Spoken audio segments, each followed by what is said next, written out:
આજે બનાવીશું ફક્ત 5 જ મિનિટમાં બની જતી આ લાપસી। તો લાપસી બનાવવા માટે સૌથી પહેલાં આપણે લઈશું કઢાઈ।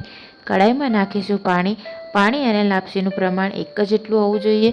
અહીંયા આપણે થાળીમાં લોટ કાઢી દો છે અને એમાં નાખીશું તેલને સરસ રીતે હાથોની મદદથી કરીશું મિક્સ। અહીંયા બધું જ લોટ આપણો થઈ ગયો છે, સારી રીતે તેલમાં મિક્સ થઈ ગયો છે। હવે આપણે પાણીમાં નાખી દઈશું આ લોટ અને લોટને વેલણની મદદથી સતત હલાવતા રહીશું।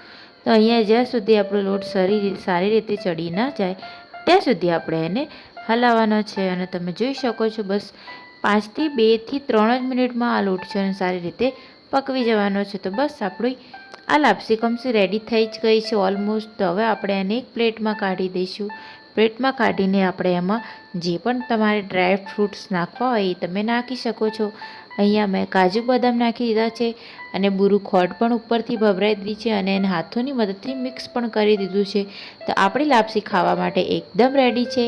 તો આ રેસીપી પસંદ આવી હોય તો પ્લીઝ મારી ચેનલને સબસ્ક્રાઈબ કરવાનું ના ભૂલતા। મળીશું નેક્સ્ટ વિડીયોમાં।